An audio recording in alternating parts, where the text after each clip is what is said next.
Саламатсыздарбы, урматтуу кесиптештер.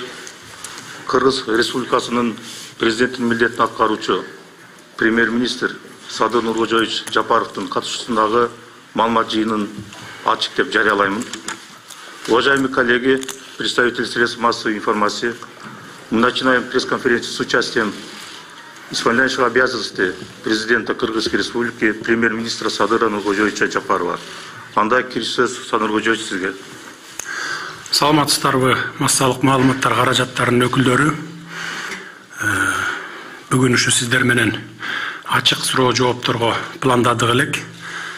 Бүгүн саат 2-ден баштап бир 6-7-лерге чейин бир 3-4 саат кенен кесир сүйлөшөбүз деп ойлодум элем, бирок тилекке каршы азыр жолдо келатып мага кабарлашты. Саат 4-тө Россиянын премьер-министри менен телефондук сүйлөшүү болот экен. Ошондуктан сиздерге 1,5 сааттык эле убакыт бөлүнүп калды. Бул мынакей ушу күтүлбөгөн окуя болуп калды. Болбосо мен сиздерден журналисттер үчүн дайыма эшигим ачык. Мен ачыкмын сиздерге, муну өзүңүздөр билесиздер.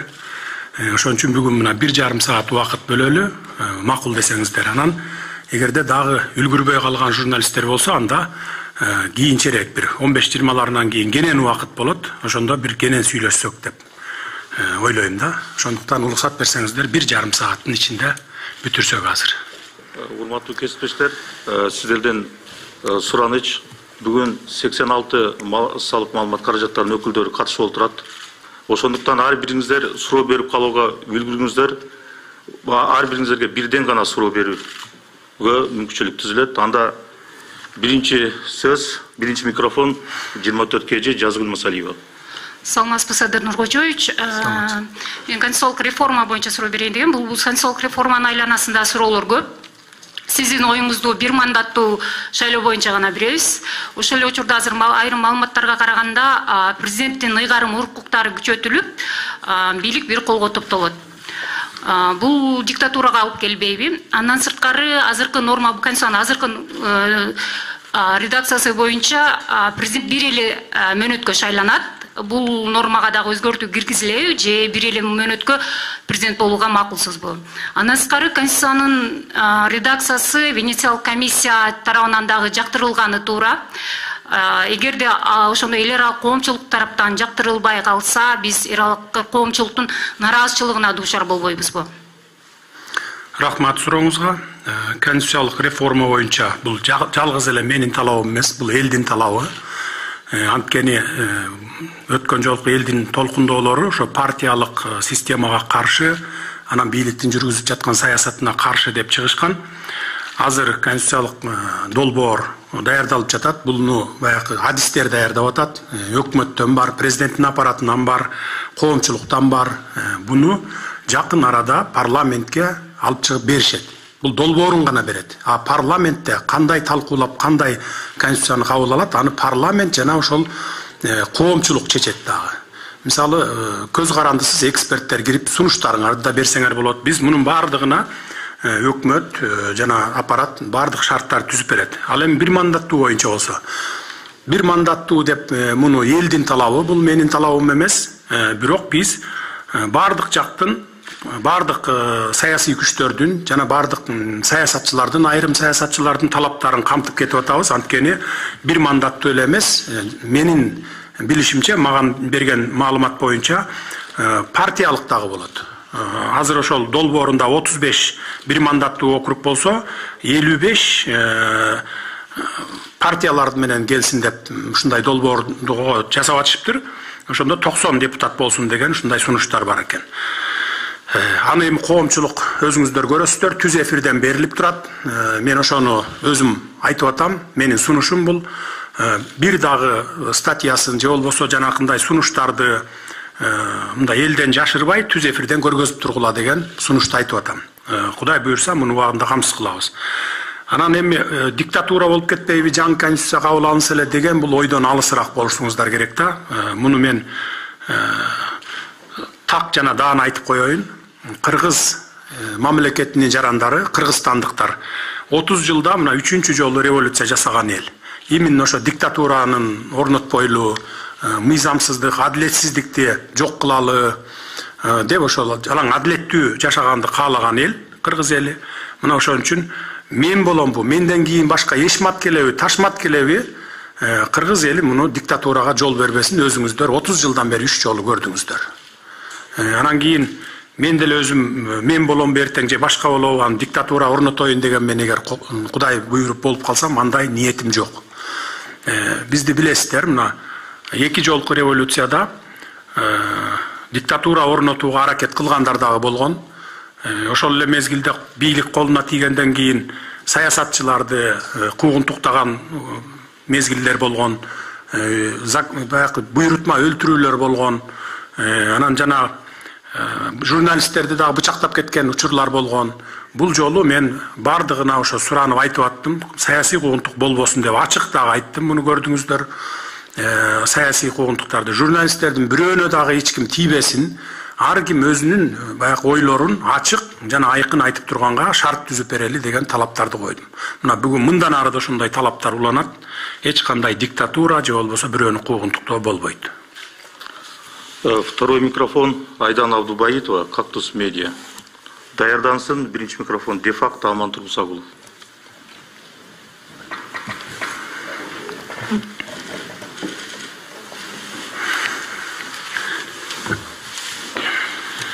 Здравствуйте, Садыр Нуркожоевич. Российский иностранный бизнес жалуется на то, что из-за преследования госорганов и налогов им очень тяжело вести бизнес в Кыргызстане. Вот в частности, Билайн недавно говорил, что у них есть трудности с ведением бизнеса в Кыргызстане. Вы как вот человек, который сейчас находится у руля страны, какие планы у вас по тому, чтобы скорректировать работу госорганов в отношении бизнеса? Ну, скажите, пожалуйста, вот именно с кого, кто вот преследует иностранный бизнес? Какой орган, например? ГКМБ, Финполиция или МВД? Вы же говорите, что иностранный бизнес там кто-то преследует. Кто именно? Нет, не преследуют, но создают такие условия, что им тяжело развиваться здесь, в Кыргызстане. Вот ваши планы по поддержке иностранного бизнеса в стране?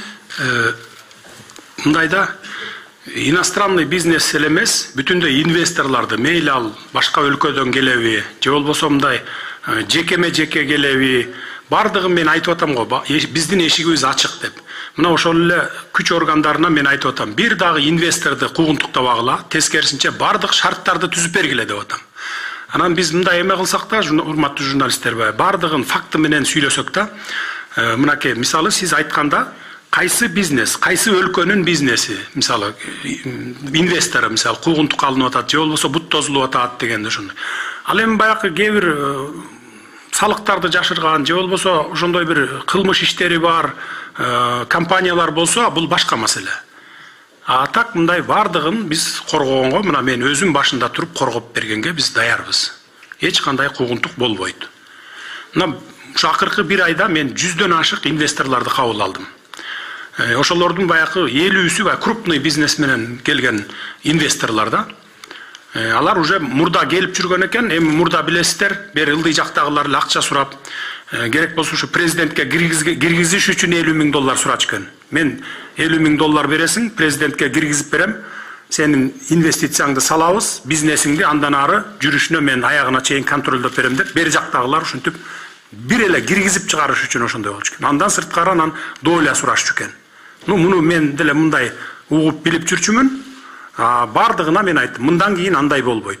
Инвестор келсе, мындай жеке адам аны мындай крышавать этем, тигиндем, минтем дебейт. Мамлекет менен инвестордун ортосунда келишим болот.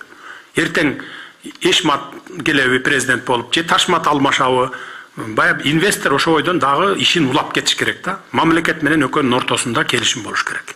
То есть мындайча айтканда мамлекет баягы көзөмөлгө алып бериш керек да алардын инвестициясын жана ошо бизнесин. Инвестордун дагы, мамлекеттин дагы кызыкчылыгы бирдей сакталыш керек. Рахмат. Де-факто Амантур Мусагулов. Даярдансын экинчи микрофонго Акмарал Борукеева, НТС. Саламатсызбы, Садыр Нуркожоевич. Биринчиден эми өзүңүздүн президенттин милдетин аткаруучу ыйгарым укуктарыңызды токтотуп, аламан жарышка аттанып атабыз. Ийгилик каалайбыз. Ал эми менин берейин деген суроом төмөнкүчө. Бүгүнкү күндө азыр интернет тармагы абдан өнүккөн. Ушул социалдык тармактарда эл ичинде коомдун кызуу талкууга кабылган сөз бул тышкы карыз боюнча болуп атат. Мына ушул тышкы карыздын мөөнөтү жакындап калгандыгына байланыштуу көп сөз болуп атканын өзүңүз дагы билесиз. Анан сиз өткөндө ушу кен байлыктар боюнча жеринде таанышып жүрүп, түштүк жергесине барганда биз тышкы карыздарды өзүбүздүн ресурстар менен, тагыраагы кен байлыктар менен төлөсөк дагы болот экен, ушул жолу дагы бар экен деген сөздү айттыңыз.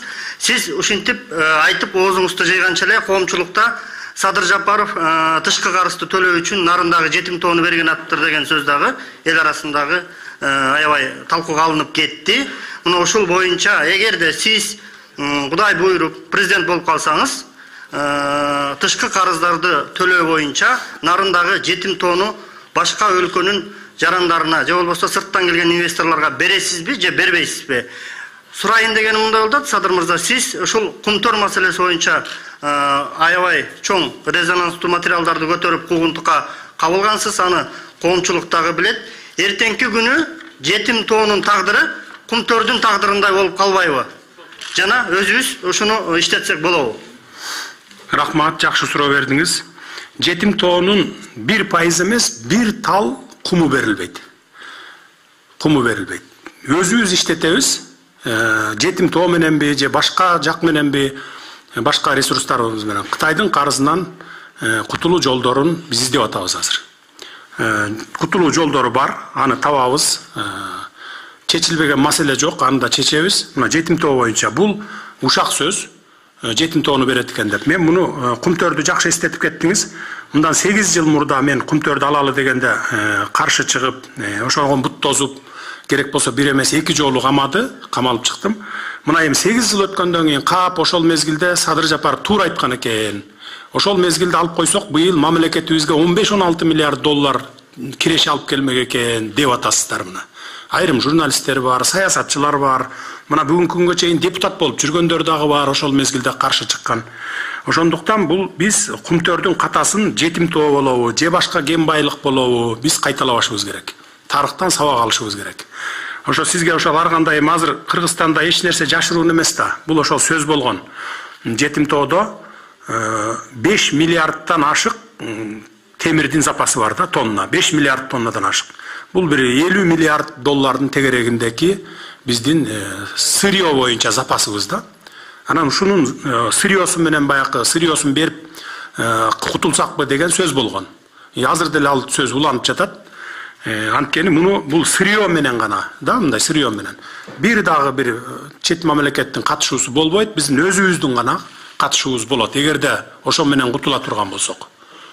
Бир дагы процент башка өлкөлөргө бербей туруп кутулабыз. Анткени мына мисалы кара кечени алалы, көмүр алып ТЭЦке берип атпайбы? ТЭЦке берип атат, элге сатып атат. Жөн эле тоо болуп жатат кара кече.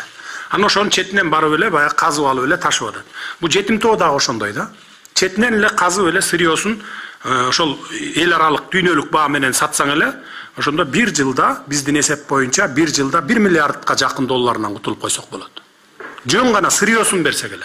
Ал эми биздин чек арага чейин, Торгартка чейин ошо 300 километрдин ар жак бер жагы болот экен.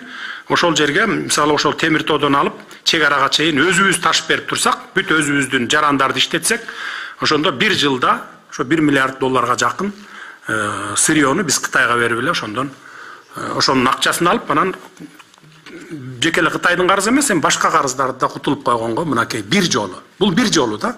Башка дагы бир 2-3 варианты бар, аймаларды кийин сүйлөшүүлөр жолунда чечебиз. Рахмат. Ийгилик каалайбыз. НТС даярдансын. Саламатсызбы, Садыр Нуркожоевич, Акмарал Сабаттар НТС. Менин суроом да ушул тоо кен тармагына байланыштуу болмокчу. Кече жакында өзүңүз аймактарды барып кыдырып келдиңиз. Анан бүгүнкү күндө мына жер үй токтоп турат. Андагы техникалар өрттөнгөн. Анан ушул жер үйдүн кийинки тагдыры кандай болот? Ошол суроону берейин дедим эле сизге.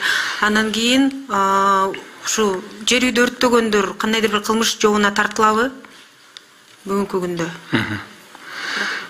Бизде буга чейинки лицензия берилип иштеп аткан баягы кен байлыктар иштейт мындан ары дагы. Жер үй, анын ичинде жер үй да бар. Мен өткөндө Алабукка чаткалды кыдырып келдим. Ошол иштетпей аткан элди барып, эл менен сүйлөшүп, мындай жакындан сүйлөшүп, аларды макул кылдым. Ошол келип иштеп аткан, мурда иштеп аткан ишканаларга тоскоол болбогула, мындан ары дагы иштесин. Мурун берилип калган лицензия иштеп атат, ишмердүүлүктөрүн жүргүзүп атат. Аларды токтотуп койгондон мамлекет дагы, биз дагы, алар дагы, анан эл дагы пайда көрбөйт да. Бул только зыян тартат. Ошон үчүн азыр Алабукка чаткалдагылар баары ишке киришти. Жер үй боюнча дагы сүйлөшүүлөр жүрдү. Мен Таласка Кудай буйрса барганда эл менен да жолугам. Аяка дагы түшүндүрүү иштерин жүргүзөбүз. Жер үй дагы иштейт. Ал эми баягы мамлекеттин элдин кызыкчылыгын ошо иштеп баштасак, кийин отуруп алып туруп анан чечебиз деп атабыз да. Анткени бир сыйра баардык ошол жер кен байлыктар боюнча биз ревизия жүргүзүп, текшерип көрүп, мындай ичинен текшерип көрүшүбүз керек да баардыгын. Андан кийин отуруп алып макулдашуулар жолу менен тартып албайбыз, басып албайбыз, же болбосо баягы зордоп албайбыз. Макулдашуулар жолу менен эл дагы ыраазы, мамлекет да ыраазы, инвестор да ыраазы болгудай кылып чечебиз деп атабыз. Буюрса чечилет. Ал эми өрттөп кеткен боюнча, жанагы техникаларын өрттөйүптүр, дагы бирдекелерин имуществолорун өрттөйүптүр деп атат. Аларды териштирилип атат азыр. Азыр жаңыдан териштирүүлөр башталды. Аны кийин сиздерге маалымат беребиз дагы. Кенжебек Арыкбаев, Айгай пресс, даярдансын Супер КЖ маалымат агенттиги. Рахмат Нуразы. Айгай пресс кесинин башкы редактору Кенжебек Арыкбаев. Урматтуу Садыр Нуркожоевич, сиз жакында жакынкы учурларда эл менен болгон жолугушууларыңызда өзүңүздүн мамлекетти өнүктүрүүгө болгон асыл максаттарыңыз бар экенин, ошол эле учурда бир жылдын ичинде өлкөбүз оң жагына өзгөрөрүн, аны эл сезерин, ушундай сыяктуу жакшы убадаларыңызды бердиңиз. Ошол эле учурда бирок турмуштун реалдуу призмасы менен карасак, азыр экономикабыздын абалы чындап эле оор, деги эле бардык сфераларда абал анча кубанычтуу эмес. Мына ушундай кырдаалда сиз эгер чындап эле сиз айткан жанагы асыл тилектериңизди ишке ашырып, өзүңүздүн миссияңызды ыраттуу өтөсөңүз, анда сизге ким болбосо дагы бардык тараптан кандай алкоолор айтылса да жарашат. Эгерде андай болбой калса, коомчулуктун назарында кандай пикирлер күтүп турганын өзүңүз деле түшүнүп турган чыгарсыз. Ошондуктан сизге ийгилик. Ал эми мен сизге берейин деген суроом, 5 октябрда эл парламенттик шайлоонун ыплас өткөндүгүнө байланыштуу көтөрүлдү. Аянтка 1000 адамдар чыкты. Алардын арасында сиз дагы эң биринчи алдыга акыйкатты, адилеттүүлүктү, калыстыкты коем деген пикирлериңизди байма-бай айтып жаттыңыз. Ошол эле учурда ошол аянтка чыккандардын арасынан саясий лидерлер дейинчи, айрымдары мамлекеттик жооптуу кызматтарга барып отурушту. Кээ кайбири сиздин алдыдагы президенттик шайлоо штабыңыздын бир олуттуу бөлүгүн жетектеп турган ниетте турат. Дагы бири болсо жакынкы учурларда сиз менен тандем түзүүгө үлгүрдү. Бирок ошолордун арасынан бир адам, жөнөкөй адам эмес, жаманбы, жакшыбы, мамлекетти башкарып, бийлигин тынч жол менен өткөрүп берген, өлкөбүзгө стратегиялык эри долбоорлорду киргизип, мамлекетибиздин түпкүлүгү үчүн жакшы бир нерсени бере турган долбоорлорду аяктаган адам, өзүнүн жакын бир 2-3 кишиси менен азыр ошол апрель окуясында массалык башаламандыкты уюштурган деген кире коюлуп абакта турат. Анан айтайын дегеним сиз Сурооңуздарды кыска берсеңиздер. айтайын дегеним сиз буюрса мамлекеттин башчысы болом деген ниетте турган адам катары жана өзүңүз айткандай адилеттүүлүк менен акыйкатты, калыстыкты алдыга коем деген инсан катары ушул көрүнүшкө кандай карайт элеңиз? Рахмат. Рахмат, сурооңузга түшүндүм. Биз кыргыз мамлекети, кыргыз элинде жашаган адамдар, аз эле элбиз да. Анан баарыбыз бири-бирибизди жакшы тааныйбыз. Анан кыргызда жакшы сөз бар да, сураша келсең тууган чыгабыз дегендей эле. Мындай чырмалышып калганбыз да баарыбыз. Анан кийин ошондой болуп туруп, анан бири-бирибиз менен чабышып, бири-бирибизди куугунтуктап, улам бийлик алмашкан сайын эски бийликти куугунтуктаган. Бул туура эмес да, сиз баягы түрмөгө камалгандар жөнүндө айтып атасыз, бирок апрель окуясы деп кеттиңиз да. Апрель окуясынын боюнча ким камалып жатат? Октябрь десеңиз ошончу. Анан эми алардын баары чыкпады. Мына мисалы Курсан Асанов камалган эле, алда үй камагына чыгыптыр. Мен мурда күнү массалык маалымат каражаттардан уктум. Андан башка камалгандар, жаш балдар камалган чыкты. Мен тескерисинче мына баардыгын айтып атам. Камабагыла эч кимди, куугунтуктабагыла деп атам. Бири-бирибиз менен баягы чабышып жүрүп, мына 30 жылдан бери мамлекетибизди сазга батырыппыз. Эми андан көрөкчө саясатты таштайлы дагы экономика менен заниматься этели деп атам. Экономика менен убактыбызды ошого коротолу деп. Саясий куугунтук кылгандан, бирөөлөрдү камагандан, түрмөлөрдү толтургандан биз эч пайда таппайбыз. Муну мен адилетсиздикти, мыйзамсыздыкты бир эмес эки жолу камалып чыккан адам катары мен жакшы билем. Мен жон терим менен сезген адаммын. Ошон үчүн саясий куугунтук, же болбосо журналисттердин бир айткан сөзү үчүн куугунтук, же болбосо граждандардын бир айткан өзүнүн ачык оюн жазган үчүн куугунтук болбойт. Мурда мисалы Facebook'та ачык жазып койсо, кечирим суратып, үйүнө чейин барып, ушундай болуп атчу, туурабы? Эми мындан ары андай болбойт. Мен бардыгын айтып атам, андай кылбагыла. Ар ким өзүнүн оюн ачык айтсын деп. Эгерде чын айткан болсо, биз реакция жасайбыз, сөзсүз түрдө териштиребиз. А эгерде калп айткан болсо, бир күн баягы резонанс болот, 2 күн резонанс болот. Анан калптын казаны кайнабайт дейт, бир 3 күн, 3-үнчү күнү уже ал калп экени билинип калат да. Мына акыркы 1 айда биз муну далай жолу мен башыман өткөрдүм. Мына менин сөздөрүмдү деле бурмалап, эптеп баягы бир тескери жагынан көргөзгөнгө аракет кылышты. Бирок бир 5-10 күн мындай пиар болуп туруп, катуу пиар болуп туруп, андан кийин эле анан коомчулук азыр 21-кылымда баары тең билет. Баягы саясатты жакшы түшүнүү деңгээлдери өсүп калган, жаштардын элдин дегендей. Мына ошон үчүн биз тараптан, бийлик тараптан куугунтук болбойт мындан кийин. Бир адам жөнүндө сураган. Суперкейжи. Бир адам. Атын айтсаңыз, мен аны. Алмазбек Шашенович. Ал эми бул баягы Азиз Батукаев боюнча камалбады эле. Андан кийин Кой Таш окуясы боюнча да кылмыш иши бар экен. Анан мен муну оюмду айтканмын, өзүңүздөр билесиздер. Колдон келсе үй камагына чыгарып койсо, анан ош жерден сотко барып, сотто күнөөлүү болсо, башка иштер боюнча анан ош жерден акталып чыкса деген оюмду айткам. Бирок бу соттор, прокурорлор ошону күнөөлөп аткандарды мен мисалы мындай кыл, сен тигиндей кыл деп айта албайт экем да. Эгерде менин колумда болсо, менин толук укугум боло турган болсо, эртең үй камагына чыгарып коет элем мен. Бирок эми азыр андай кылып үй камагына чыгар деп мен сотторго же прокурорлорго тапшырма берип ушундай кыла турган болсом, дагы айтып чыгасыңар да, жазып чыгасыңар да. Мына диктатура кылып атат, бийликти узурпация кылып алды деп эчтеке боло электе жазып чыктыңыздар айрымдарыңыздар. Анан дагы ошондой болуп кетпесин деп эле мен баягы сактанып турам да. Аныңызга кошулам, бирок деген мен ал башка жумуш. Биз башында айтканбыз, бирден гана суроо деп сиздерге эскертилген. Экинчи микрофон Суперкеджи. Саламатсызбы, Садыр Нургозжоевич, Жылдыз Жүскенбаева, Суперкеджи. Өлкөдө эпидемиологиялык абал курчууда, ага карабастан сиз аймактарды кыдырып жатасыз, ал жака элдер чогулууда, айрымдар бул аракетиңизди шайлоого карата даярдык деп баалашууда. Бул боюнча пикириңиз кандай? Мен аймактарды кыдырганда мен түштүк жергесин кыдырып келдим. Баткен, Ош, Жалал Абад.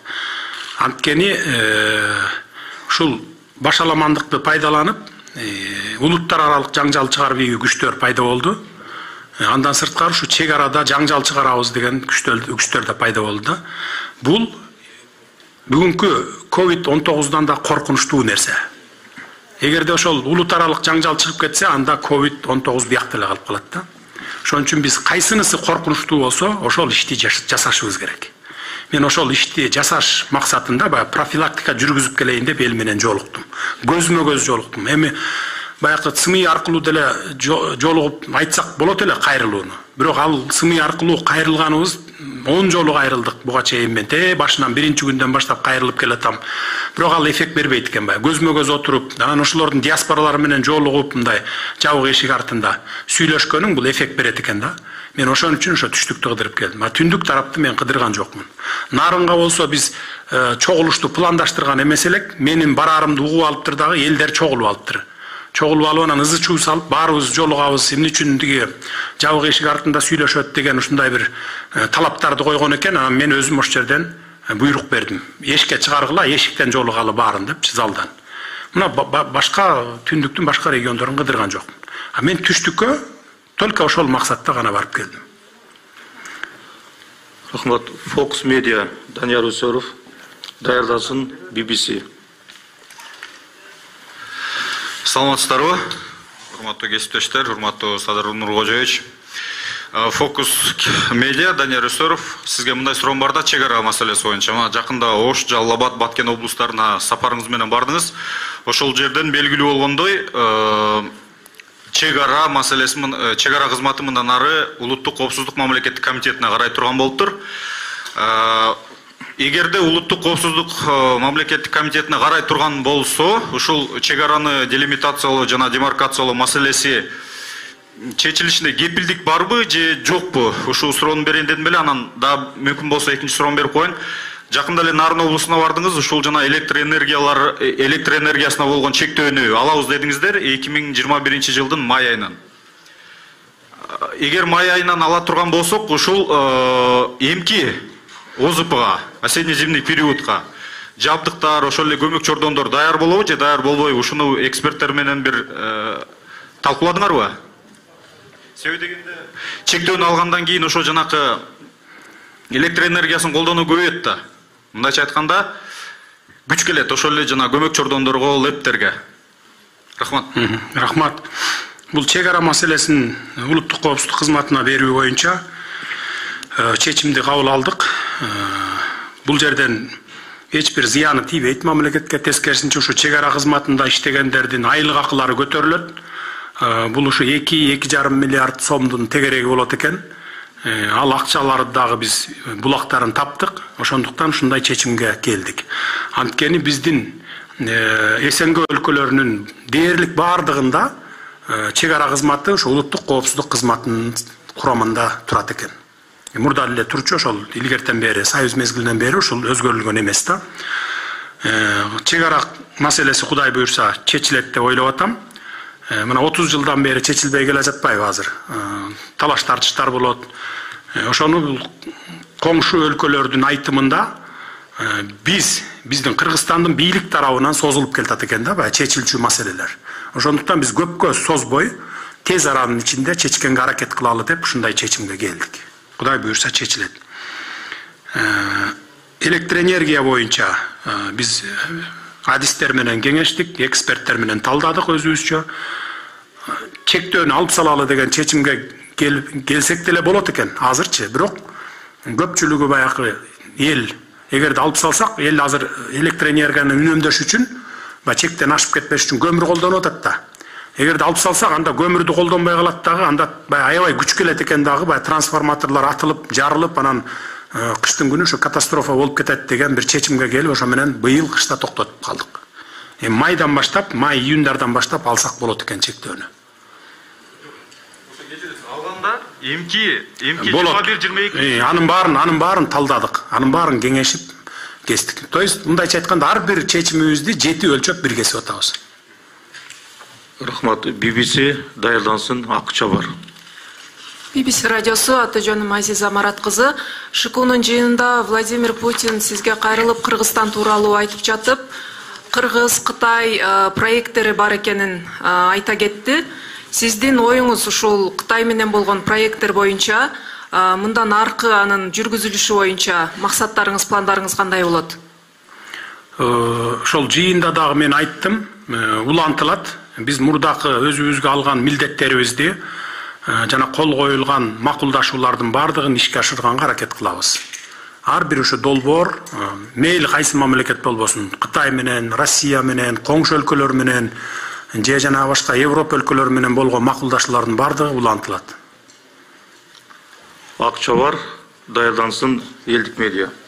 Саламатсызбы, Садыр Нуркожоевич, Акча бар финанс порталынан Мейир Майникеева. Садыр Нуркожоевич, айтып кетсеңиз, сиздин геосаясатыңыз кандай, негизги планы кандай, негизги саясат боюнча? Анан буга чейин Эркин Асрандиев, мурунку вице-премьер-министр, сиз менен эмне үчүн кызматташуудан баш тартканын ачык айтып жазган. Бул сиздин эжекеңиз Райгүл Жапаровага байланыштуу болгондо, бул боюнча да комментарий берип кетсеңиз, рахмат. Рахмат. Геосаясат боюнча биз адистер менен, аксакалдар менен, баары менен кеңешип иш алып барып атабыз. Жаңылбай, жазбай иш алып барууга аракет кылабыз. Эркин Асрандиев боюнча болсо, мен муну ошол таануучу эмесмин. Баягы вице-премьер-министр болуп иштегенин дагы билген эмесмин. Жаңы биз биринчи күндө бийликке келген күндөн баштап мен ошол вицелердин немелерин алдым, резюмелерин. Алып анан биринчи ушуну же болбосо жанакы азыркы Минэкономика Санжар мырзаны ушул экөөнүн бирөөнү биринчи вицеликке сунуштаган. Сунуштаганда бул өзү баш тартыптыр. Андан кийин Санжар мырза да баш тартыптыр. Андан кийин анан үчүнчү жолу Артем Новиков макулдугун берген экен, бирок мен өзүм сүйлөшкөн эмес элем, ушу аппарат сүйлөшүп, анан биринчи вицени Артем жетектеп калды, биринчи вице Артем барып калды. Бул Эркин Асрандиевдин жазган сөзүн окудум. Эжем боюнча жазган экен, банкты жетектеген, анан баягындай акчаларды чыгарып кеткен, андай мындай деп. Бул өзү толук маалыматы жок, баягы мага оппонент катары жүргөн саясатчы экенин билдим ошол убакта. Мунун бардыгы менин эжекем боюнча саясий заказ болгон. Мунун бардыгынын ишин кылмыш жашыруунда эмес, ачкан заказ менен ачкан кылмыш барып таанышып көрсөңүздөр болот. Эгерде сиздерди кызыктырса, мен өзүм деле ошо копияларын алып сиздерге толук берсем болот. Ошол жерден анан көрөсүздөр да. Баягы мурдакы саясий бийлик менен 8 жыл, 10 жылдан бери куугунтуктабады. Мен эле эмес, бүтүндөй бир туугандарымды, үй бүлөмдү, жакын досторумду куугунтуктады, кызматтан алды, бардыгы кээ бирөө качып чет өлкөлөрдө жүрүштү. Так ошондой сыяктуу, мына менин бир тууган эжем да ошондой болгон да. Бул Асрандиев ошол банкты баягы жоюлган кезде банкка неме болгон турбайбы, жана консерватор деп коебу, консерватор болгон экен да.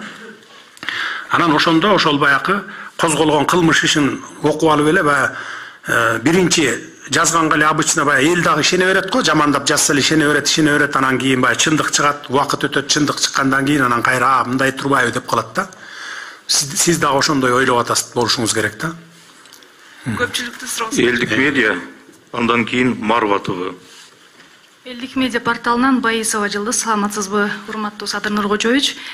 Райым Матраимов боюнча чечимди мен кабыл алдым дедиңиз эле. Ошондо сиз сотторго чалдырыппы же айттырып Матраимовду камабагыла деген болосуз да. Эгерде андай болсо, көз карандысыз сот системасы эмне болот? Жок, сиз жаңыласыз. Райым Матраимовдун иши сотко жете элек. Муну улуттук коопсуздук кызматы алып келип жапкан. Улуттук коопсуздук кызматы алып келип жапкандан кийин эле маган кабар беришти. Мына кармап келдик, бияка жаптык, камаган атабыз деп. Анан ушу бир 6-7 саат бою сүйлөшүүлөр жүрүптүр. Муну камап койгондо биз мамлекетке бир тыйын акча алып келе албайт элек. Ошондон анан биз мен саясий чечим кабыл сурандым. Мен сурандым, улуттук коопсуздук кызматынын төрагасынан муну камап койгон менен эмне пайда дедик. 6-7 саат ошондой совещание өттү бизде. Анан кийин бул өзү дагы ачыгын айтты, мени камап койгон менен эч нерсе келбейт, андан көрө мен ошол баягы мамлекеттен алганымды же болбосо баягы мыйзамсыз байыган мүлктөрүмдүн баарын, акчамдын баарын Кыргызстанга кайра алып келип киргизип берейин деп ушундай сурангандан кийин ушундай саясий чечимди кабыл алдык биз. Буга чейин 10 жыл, 15 жылдан бери деле биздин тарыхыбызда болуп келатпайбы? Камап койдук, мына саясатчылардын көбү камалды, 100гө жакыны камалды, майда чүйдөсү менен кош эсептегенде. Бирок бир тыйын акча кайра кустубу? Кускан жок да. Мына Атамбаев боюнча эле алалы, Атамбаев жана анын тегерегиндегилер боюнча 2 жылдан бери камакта жатат. Бир мүлкү мамлекетке бүгүн мына могу мүлкүн алдык, же бир 5 сом төктүрүп алдык деген жок да. 2 жылдан бери биз миллиардтарды колдонуп, мамлекеттин, ошо сиз менен биздин акчаларыбыз, карапайым калктын акчасы, бюджеттин акчасы. Ошо менен биз багып келатабыз бүгүн. Мына мындан ары дагы багабыз. Анан келгиле мындай бир иштин көзүн билип, көзүн көрүп турсаң ушул туура багытта кетет деп, көзүн көрүп турсаң ошол багыт менен кетели. Бул менин чечимим бул Кыргызстанда биринчи эле жолу болуп аткан жок да. Дүйнөлүк практикада колдонулуп аткан, башка мамлекеттер колдонуп аткан бул практика. Камап койгондо эмне пайда? Мамлекетке чыгым келет. Андан көрөкчө кустуралы, бардыгын алалы дегендей. Адаттан тыш бир суроо бергим келип атат. Негизи Бирден гана суроо Марва ТВ, андан кийин Азаттык. Саламатсызбы, Садыр Нуркожоевич, саламатсыздарбы урматтуу маалымат каражаттарынын өкүлдөрү. Менин атым Улукбек, Марва телекомпаниясынын башкы директору. Урматтуу Садыр Нуркожоевич, азыр өлкөбүз оңой эмес кырдаалда, анын ичинде сизге дагы бүгүнкү мындай бир убакыт аз. Ошол себептен бизде бир ушул эң көйгөйлүү болуп аткан бийликке эң ишенбестиктин башаты ушул аймактардан башталып атат. Буга чейинки бийликтер ошонун тагдырын көрдү. Жергиликтүү бүгүн ошол коррупционерлер борбордо эмес аймактардан да башталса деген ойду айткыбыз келет. Андан сырткары мына 2013 жылы Атамбаевдин президенттик учурунда Кытай өлкөсү менен Кыргызстанда келишим болгон. 35 жылдык келишим. Ал келишимде жанагы Түркменистандан өтүп аткан газ түтүкчөсү жөнүндө. Мына ушул жерде бир топ коррупциялык чоң схемалар бар экендигин эксперттер ачык айтып чыгышкан. Ошол эле учурда алай өрөөнү, чоң алай өрөөнү эки жакка бөлүнүп каларын дагы эксперттер айтты да. Мына ушул маселеде жанагындай 1 метр 1.45 1.22 метрлик чоң түтүкчөлөр болорун белгилешкен да. Анан жанагы келишимде эч кандай бир арендасы, ижара акысы бир конкреттүү көрсөтүлгөн эместиги, жана коопсуздугун ошол Кытай өкмөтү коргоорун, мына ушундай түшүнбөстүктөр бүгүнкү күнгө чейин эл арасында айтылып, эксперттер талдап айтып келди, бирок эч кандай бир ачык талкуулар болбоду. Ушуга бир көңүл бурууңузду өтүнөт элек. Экинчиси, мына кара казык алтын кени жөнүндө да маалыматыңыз бар. Мына ушул мурдагы президенттин учурунда да ушул маселени койгонбуз, фактыларды алып барып далилдеп астына тыштаганбыз, бирок тилекке каршы бүгүнкү күнгө чейин бир натыйжалуу жыйынтык болбоду. Оштун прокуратурасынан келип, күч органдары басып коюп аткан да. Мына ушул маселеге эми сизден чоң үмүтүбүз бар, чоң ишеничибиз бар. Ушундай аймактардагы чоң уурулуктарды ооздуктайт деген үмүттү айткыбыз келет. Рахмат. Рахмат. Эми аймактарга да жетебиз. Коррупция боюнча биз эми ишибизди жаңы эле баштадык да. Анан бая жаңы эле төрөлгөн баладан эле мындай салыштырмалуу айтканда, силер тур сен чуркап кет бас деген эле талапты койбой кое тургула, эми жетели эми кичинага чейин. Азыр жаңы эле ишти баштадык. Газ түтүкчөсү боюнча муну изилдеп чыктык. Мурда $4 менен 1000 куб метрине баягы $4 деп түзүлгөн экен эң биринчи келишим. Андан кийин 3-кө түшүптүр, анан кийин 2-ге, анан азыр 1.8-ге ошондойго чейин түшкөн экен да. Бул эми баягы коррупциялык элементтери бар экен. Мен ойлоп атам, азыр кайра сүйлөшүүлөрдү жүргүзүп, бизге эл аралык баа менен гана коюп бергиле, башка эч бир жекече ишкердин же болбосо бир бийликтин тууган уругунун эч кандай кызыкчылыгы болбойт. Бир гана мамлекеттин кызыкчылыгы болот, бирок ошол эл аралык тариф менен болсун деген талапты коелу деп атабыз да. Биз ошону алдын ала сүйлөштүк, баарын изучать эттик. Бул боюнча маселени чечебиз. Бирок бул түтүкчө салыныш керек. Бул бизге эле эмес, кошуна өлкөлөргө, бардыгыбыз элге пайдалуу нерсе да булчу. Бул эчтеке бизден токош сурабайт, наоборот тескерисинче жылына бир 100 миллион доллардын тегерегинде пайда алып келе турган нерсе. Анан ушул жергиликтүү Азаттык, андан кийин даярдансын коом пресс. Бирок жергиликтүү элге ошону койсо болобу, жергиликтүү эл пайдаланса болобу ошол газ түтүкчөсүнөн?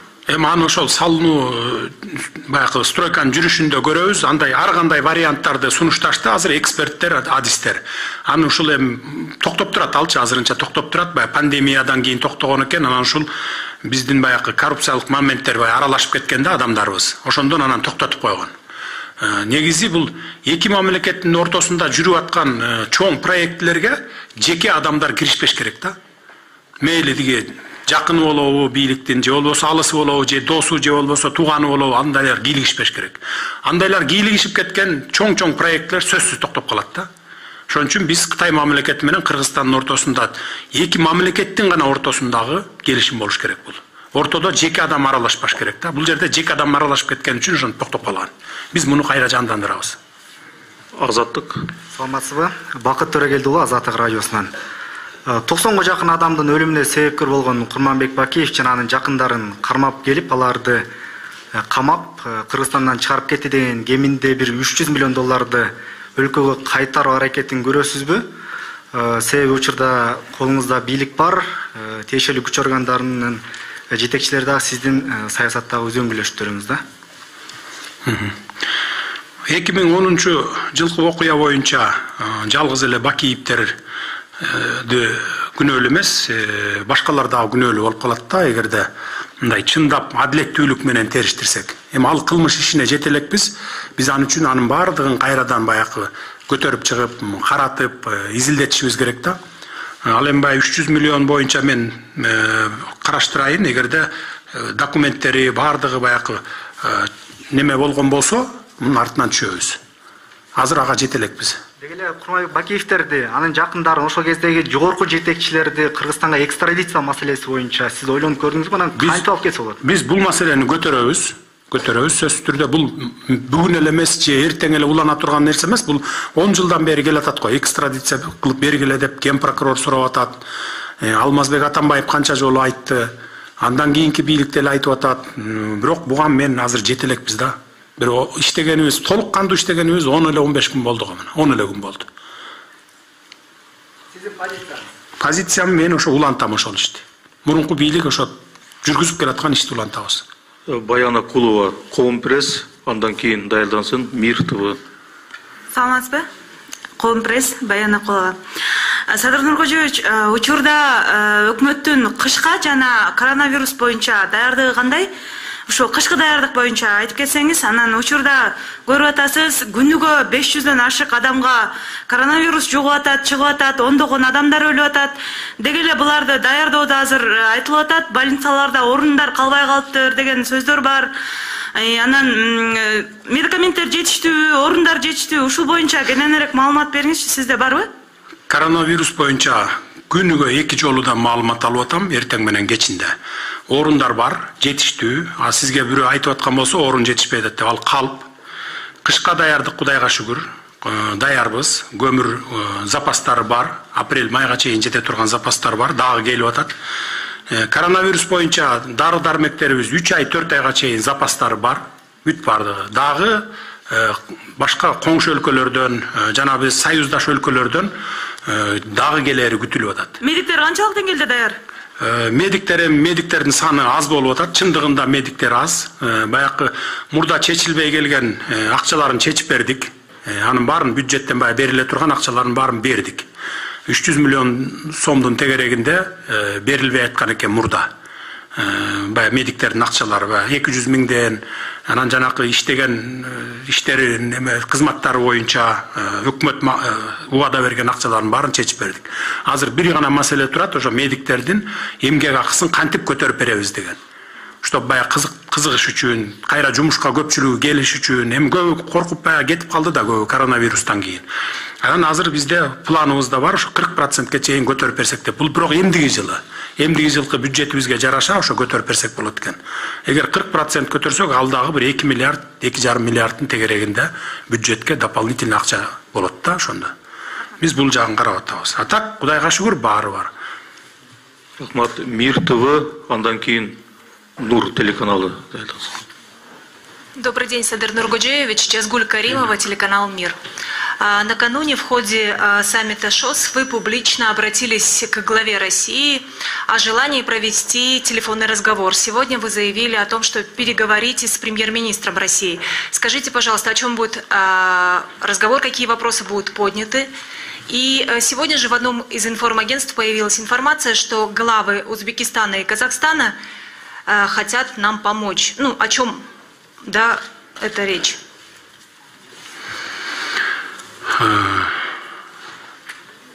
Бүгін Россияның премьер-министрі Мишустин, жолдаш Мишустин менен болот. Сөз ал жерде айтыла турган маселелер бар, коомго айтылбай турган да маселелер бар. Ошол маселелер боюнча болмокчу сөздөр.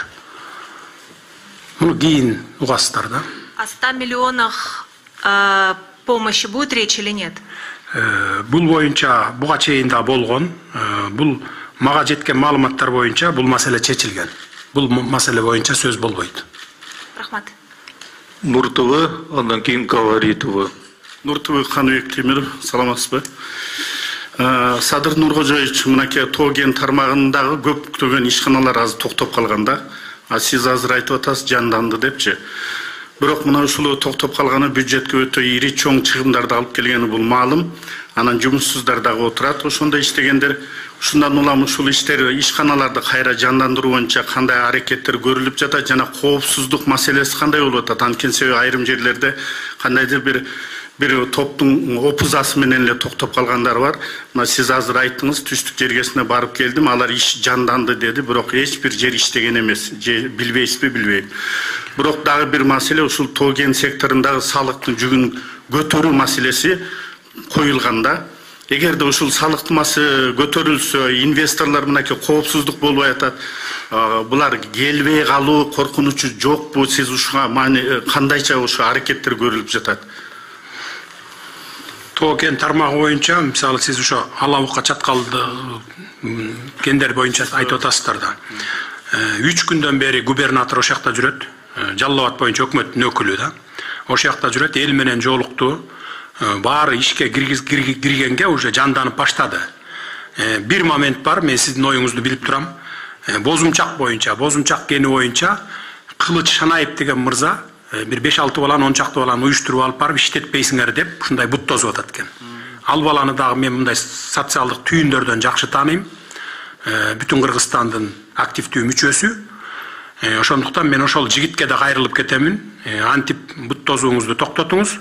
Ал бут тосууңуз жеке маган эле эмес, бүтүндөй Кыргызстанга, ошол аймактын элдерине болот да. Өзлөрүнө өзлөрү кылган болот. Андан көрө ошол тоо кен тармактары жанданып иштеш керек.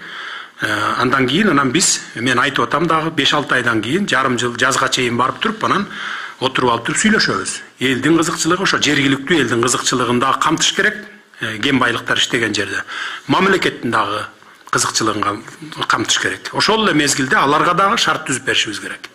Мына биз ошого чейин ошол Кылыч Шанаев мырзага айтат элем, бут тозбой, андан көрө тескерисинче жардам бергиле. Ошол жанданып токтоп калган тоо кен байлык немелери, баягы мекемелер иштеп кеткенге жардам бергиле деп айтат элем. Салык боюнча эмне кандай көз? Салык боюнча адистер менен кеңешип, жете өлчөп биргесели. Мен азыр айта албайм ал боюнча. Мен эми адис эмесмин. Рахмат. Говоритова, андан кийин 7-чи канал. Саламатсызбы, Говоритова мультимедиалык агенттигинен Гүлназ Мединова. Финансы министрлиги тарабынан тышкы карызды төлөө үчүн элден каражат топтоо боюнча мыйзам долбоору даярдалгандыгы белгилүү болду. Албетте каалагандар каражат которсо болот, бирок ошол эле учурда буга каршылар дагы болуп жатат. Айтайын дегеним, мамлекеттин карызын элден чогултуунун өзү туурабы, сиздин пикириңиз кандай? Элден каражат топтоо боюнча мыйзам деген туура эмес, мыйзам долбоору даярдалды деген мыйзам эмес ал. Биз жөн гана каржы министри президенттин фонду деп счет ачты да банктан. Муну элдер суранды, бизнесмендер, колунда барлар, биз дагы баягы Кыргызстандын сырткы карызынан кутулуу үчүн салымыбызды кошолу деп суранган үчүн гана ачып койдук. Анан эми албетте каршылар дагы бар. Бирок каршыларды силер буга да силер да салымыңарды кошкула деп эч ким кыйнабайт да. Эч кимди кыйнабайт. Бул жөн гана ошо элдин суранычы менен ачылды. өткөндө жарыя болду, бирок баягы социалдык түйүндөрдө активдүү кетпей атат окшойт, мен көрбөй атам да. Анан муну биз сүйлөшөбүз. Бул ошондой максатта гана ачылды. Эч кимди кыйнабайт.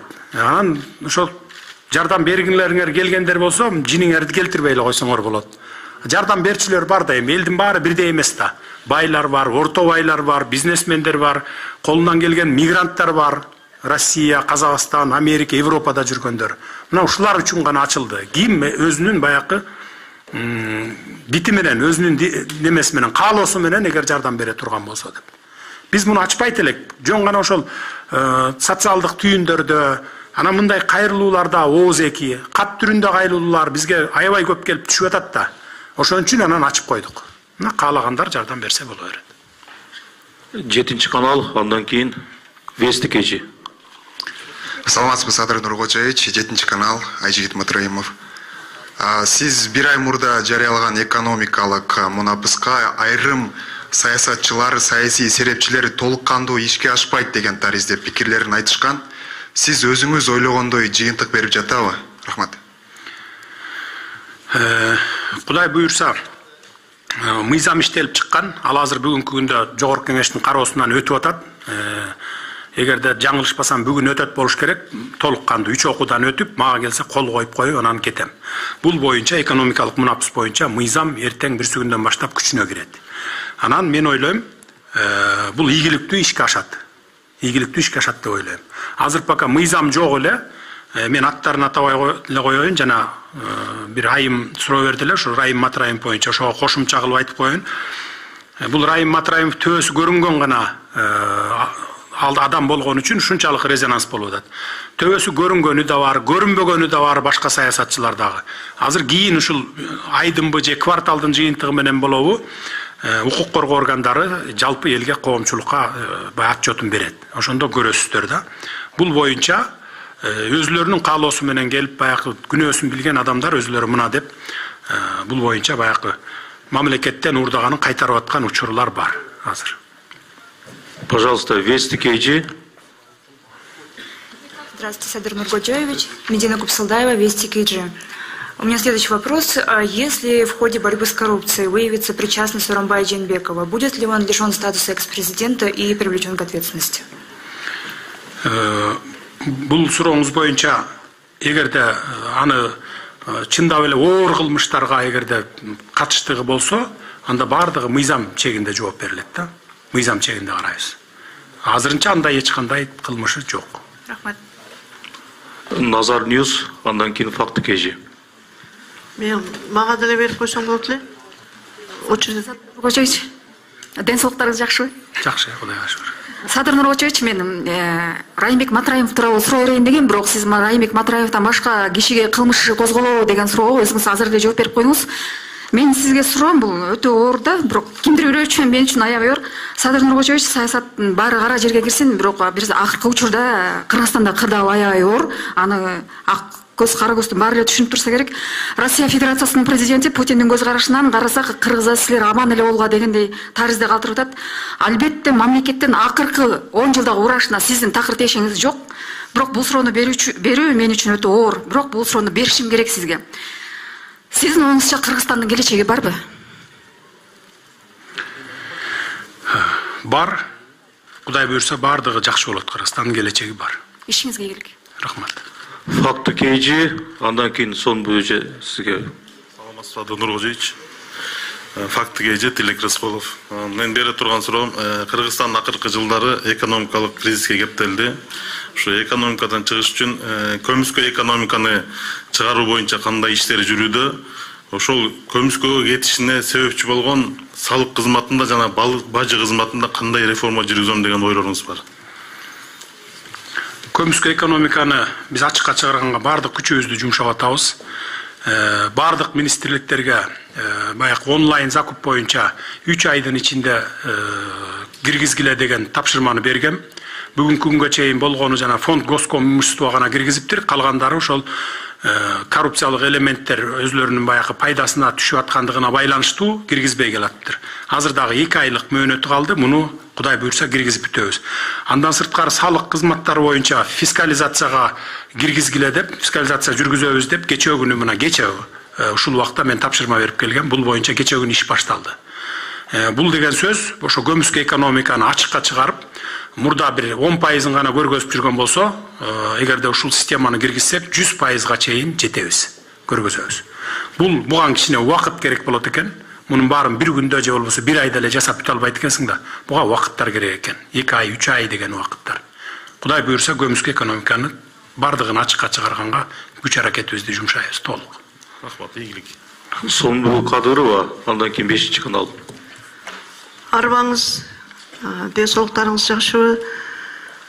Сиз өмүр бою калыстыкты, адилдикти чын ниетиңиз менен издеп келгендигиңиз үчүн жараткан сиз тарапта болду. Жаратканым колдосун. Сизди жаратканым колдоп, элдин башына ишеничтүү жетекчи болуп бересиз деп мен ишенем. Биздин өлкөдө сиз келгенден кийин иллюстрация маселеси көп каралып атат. Иллюстрация маселеси эң биринчи кыргыздын идеологиясы кайнап турган массалык маалымат каражаттарынан башталыш керек. Башкача айтканда, КТР телеканалынан. КТР телеканалы билемсиз нааразы болуп, ушул жактан көп чыкпай калган видеолоруңуз бар. Бул жерге сиз чыгууга зар болуп жүргөн күндөр болгон. Мына ошол учурда иштеген журналисттер орун алып, 20 жылдап, 30 жылдап ушул жер атасынан калгандай болуп басып алгандар бар. Мына ошол тазалануу эң биринчи КТР каналынан башталышы керек деп ойлойм. Биз азыркы моментте дагы ошолор өзүбүздүн арабыздан бийликке өзүбүздүн арабыздан алып келишибиз керек деген адамдар чуркап жүрөт. Мен ага каршымын. Сырттан телекомпаниянын ишин жакшы билген, менеджер, кайраттуу, реформатор адам келиши керек. Мен сизден ушуну суранар элем, ушуну контролдоп коюшуңузду сизден көптөн көп суранам. Рахмат. Сырткары мен сизге могу китепти алып келдим. Бул китеп сиздин кыйналып, кысталып жүргөн кездеги өтө баалуу китеп деп ойлойм. Буга мындан кийин көп китептер чыгышы мүмкүн. Мындан кийин көптөгөн ырлар жазылышы мүмкүн сизге. Бирок ушул китептин ичиндеги ой тилектер ишке ашып кеткендигине өтө кубанычтуумун. Мунун ичинде менин дагы сизге арнаган ырым бар. Ошол ырды кайра окуудан мен тажабаймын. Сизге ишиңизге ийгилик, бар болуңуз, ар дайым элдин башында элге ата болуп жүрө бериңиз. Сизди кыргыз эли бел тутат. Рахмат. Рахмат, урматтуу журналисттер. Иллюстрация деселе, биз дайыма бир нерсени түшүнөбүз да. Камаш керек, куугунтукташ керек, антиш керек, минтиш керек депчи. Камоо жолу менен биз иллюстрация кыла албайбыз да. Аны менен маселе чечилбейт. Биз ошон үчүн конституциялык реформаларга барып атабыз. Башкаруу системасын өзгөртөлү деп атабыз. Бир эле КТРда эмес, бардык мамлекеттик структураларда өзгөрүүлөргө баралы деп атабыз. Мына Кудай буйрса, жаңы конституция кабыл алынса, жаңы өкмөт түзүлсө, жаңы структуралар түзүлсө, министрликтер, андан сырткары ушу мына сиздердин КТРда дагы ошондо бай иллюстрация кылып, бардыгын жаңылаганга сиздерде мүмкүнчүлүк түзүлөт. Кандай жол менен? Мисалы, КТРКда мында 30 жылдан бери 1000 тегерегинде адам иштеп келатасыздар, КТРКда. Бирок ошол эле мезгилде мына акыркы 15 жыл дебейин, бир 10 жылдан бери КТРКны көп киши көрбөй калган да. Мамлекеттер баягы мындай сыртынан карап коет да көрбөйт. 1000 адам иштеген КТРК. Бюджеттен миллиарддаган сомдорду колдоносуздар, аласыздар, коротосуздар. Ошол эле мезгилде, мисалы НТС каналын алалы.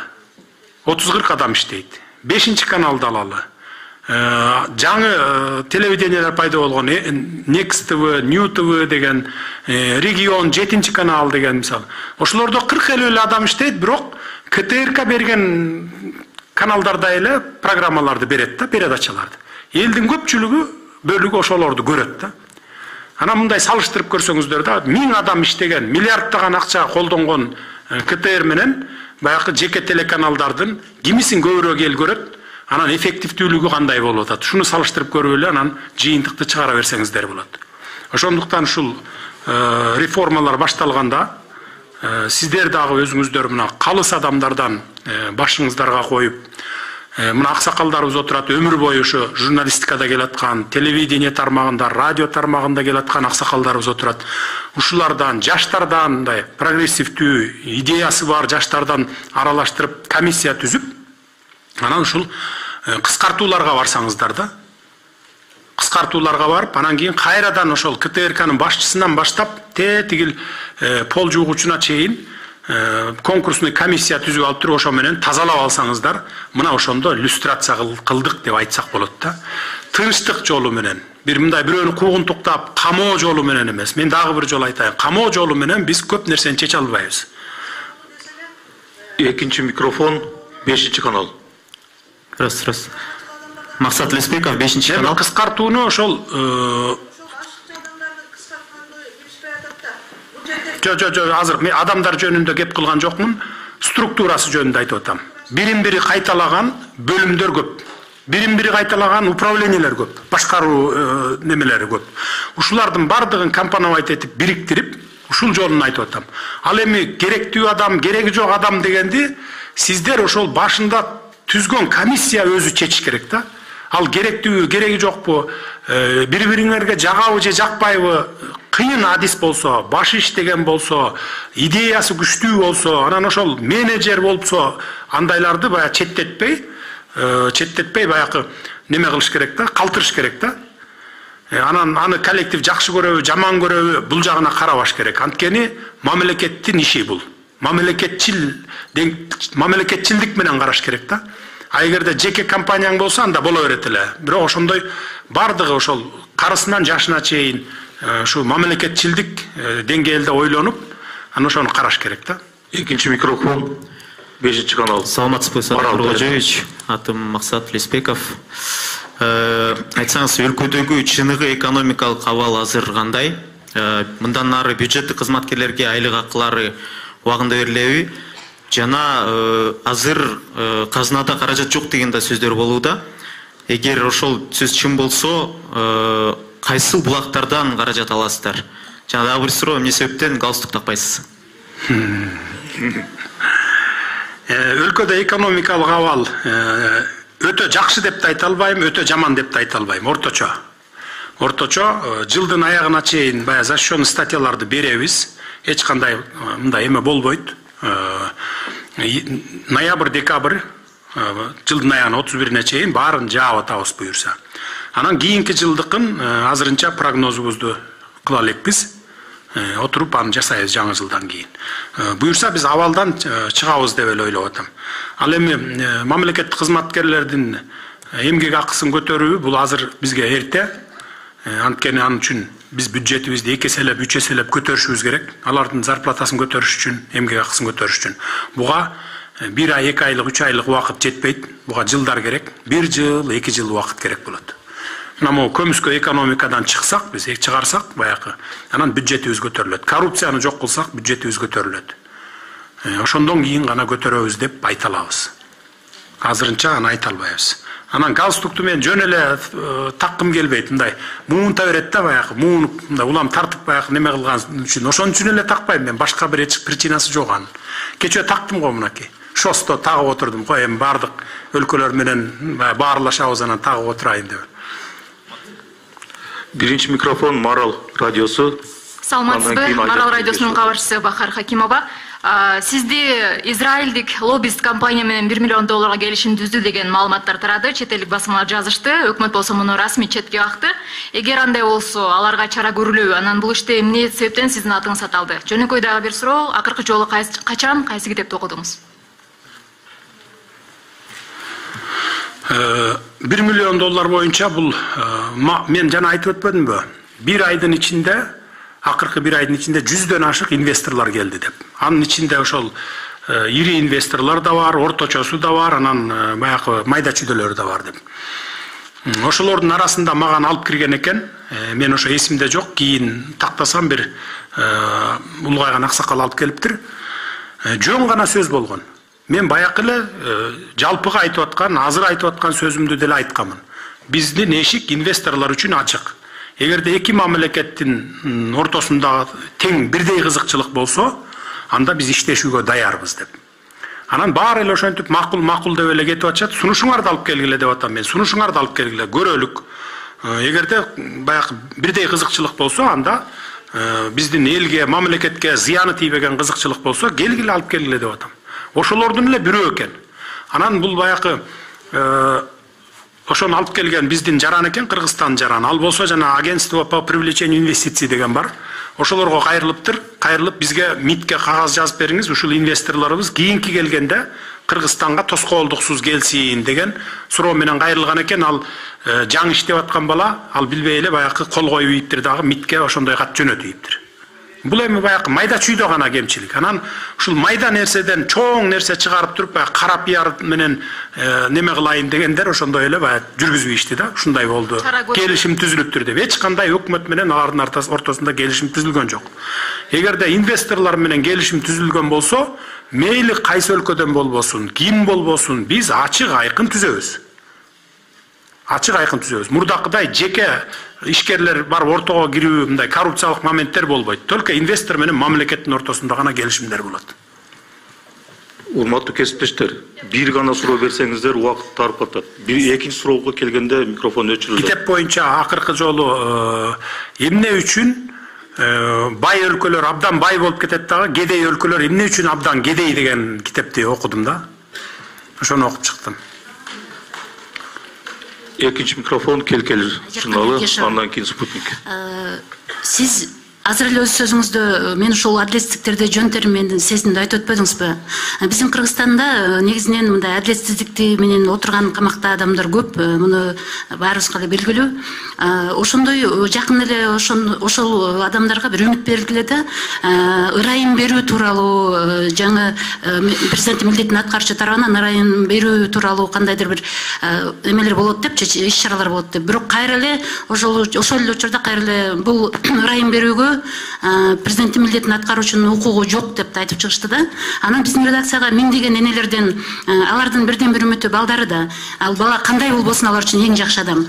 Ошолордон каттар келип, биз жөн эле үмүттөндүкпү, бул жөн эле алаксатуубу, эч кандай ырайым берүү болбойбу, бул кишинин укугу жокпу, биз бул улубузга абдан ушул адилетсиздикти жон термен сезген адам катары ишендик эле, бул кандай болот деген суроолор келип түштү да. Мен ошолордун энелердин атынан ошол эне катары ошолордун абалын сезип, ошол суроону бергенге атайын келдим эле. Рахмат. Рахмат. Ооба адилетсиздикти мен жон терим менен көрдүм, сездим. Аны өзүңүздөр деле билесиздер. Мына мен биринчи камалган кезде баягы 2012-жыл болчу. Анан жана эжем жөнүндө сөз болуп кетти, ошол эсиме түшүп айта кетейин дедим. 6 айбы 7 ай жаткандан кийин го дейм. Бай соодалашуулар болуп атты да эми. Билесиздер да, камап алып соодалашат, бийлик ушундай кылат. Анан мен такыр болбой койгондон кийин, бай позицияман кайтпай койгондон кийин бир тууган эжемди, жана чет өлкөдө жүрөт деп аткан эжемди алып барып туруп СИЗО 1ге камап койду. Анын эч кандай күнөөсү жок, колу да жок кагазда. Алып барып камап койду дагы, бир жумадан кийин мага келди СИЗОго. Бийлик кишилерин жиберди. Болду эми позициясынан кайтсын, биз эртең чыгаралы, мына бир тууган эжең да чыгат. Барып сүйлөш бийлик менен түн ичинде жолуктуруп мындай шарт түзүп берели, жолугуп сүйлөш дегенде мен болбой койдум. Ошентип эжем 21 күн жатты СИЗО 1де. 2013-жылдын жаз айы болуш керек эле. 21 күндөн кийин кайра ошол эле камаган эле сот кайра өзү чыгарып койду. 21 күндөн кийин мына. Мына ушундай окуялар өткөндө мен ошонун бардыгын жон терим менен сезген үчүн бүгүн эч кимди куугунтуктабагыла деп дайыма мен ошону буйрук берип атам. Өзүм көзөмөлгө алып атам. Бир дагы журналист болобу же башка болобу куугунтук албагыла деп. Ырайым берүү боюнча бул президенттин милдетин аткаруучунун толук укугу бар. Президенттин милдетин аткаруучу деп айтып турган эле сөз жетиштүү го деп ойлойм. Кудай буйурса ырайым беребиз. Анткени мен уже түрмөдө отурганда ушу 3 жыл аралыгында жөнөкөй эл менен, карапайым элдин балдары менен олтурдум. 100гө жакын баланын ошо жактан чыгып кетишине жардам бердим. Адилетсиз, подставить этип камап коет деп коебузго, ошондой болгон. мыйзамсыз отурган, анан кийин ушундай майда чүйдө эле бирдеке менен отурган, далай тагдыры талкаланып калган жаш балдарга мен жардам бердим. Ошол отурган кездерде. Эми кандай жардам? Мисалы кат сабаты жок, көпчүлүгүнүн кат сабаты жок болот да, тамга тааныбагандар болот. Ошолорго арызын жазып берип аттым. Омбудсменге арыз жазып берип аттым. Жогорку кеңешке, президентке райым жазуу боюнча, берүү боюнча жазып берип жардам берип, ошо жүздөгөн ашык баланы чыгып кетишине мен себепчи болдум. Эми ал жерде 150 бала эмес, 1000 деген балдар отурат. Мен мисалы төбөсү көрүнгөн адам катары ошо мыйзамсыз камалды, адилетсиз камалды деп баягы коомчулукка дайыма коомчулуктун чордонунда болуп турду. А мен оксогон 1000 деген адамдар отурат ал жерде. Ушу бир 5000 адам түрмөдө отурса, ошонун бир 2000 адамынын ичинде баягы адилетсиз отургандар бар да. Алар жалаң карапайым калктын балдары. Бир чиновник же болбосо бир чиновниктин баласы жок. Кантип отурат ал? Мисалы, мурда баягы биздин союздан бери калган адат бар да, ушул ички иштер кызматкерлери тарабынан, мисалы оперлердин тарабынан, мисалы бир роудуда 5 опер болсо, опер кызматкери болсо, 3 кылмышкерлерди кармап келе баштайт, баягы неме болот, баягы результат көрсөтөт, а 2 кармап келе албайт. Анан баягы башчысы отуруп, бул үчөөнөн не айырмаң бар деген отчет алат да, талап коет да. Силер булар монча кылмышкер кармап атат, а силер кармап айтасыңар деп. Анан бир көккө чыгып эмне кылат? Кылмышкер жок болсо бирөөнүн чөнтөгүнө бир анашаны таштай коет, же болбосо бирдеке таштай коет, бир ок салып коет, же пистолет салып коет, мына моуну мойнуңа ал деп туруп, ошону менен сотко алып келип, соттоп түрмөгө айдап ийген учурлар өтө көп кездешет. Мына бүгүн дагы бар да ошондойлор. Мына ушундай адамдар өтө көп, толтура. Анан мен азыр ошону талап кылып атам. Андай результат дегенди таштагыла. Мындай далил менен гана иштегиле, далил жок болсо антип талап кылып, сен результат бербей атасың, сен иштебей атасың деген талапты койбогула. Ал баары бир ошол кызматкер болуп иштеп аткандан кийин эл арасында профилактика жүргүзүп атат, сүйлөшүп атат, башка иш менен ишип атат, ошон үчүн зарплата алат мамлекеттен деп. Ал эми камакта жаткандарды бүгүн эртең кагаздары даяр болсо ырайым берип чыгарабыз. Бул жерде баягы адилетсиз жаткандар жөнүндө кеп болуп атат. Анан майда чүйдө кылмышкерлер да бар анын арасында, аларды да чыгарабыз. Анткени биз ошо 1000 деген адамдарды түрмөгө камап алып, биз миллиарддаган сомдорду жумшап чыгым болуп атабыз.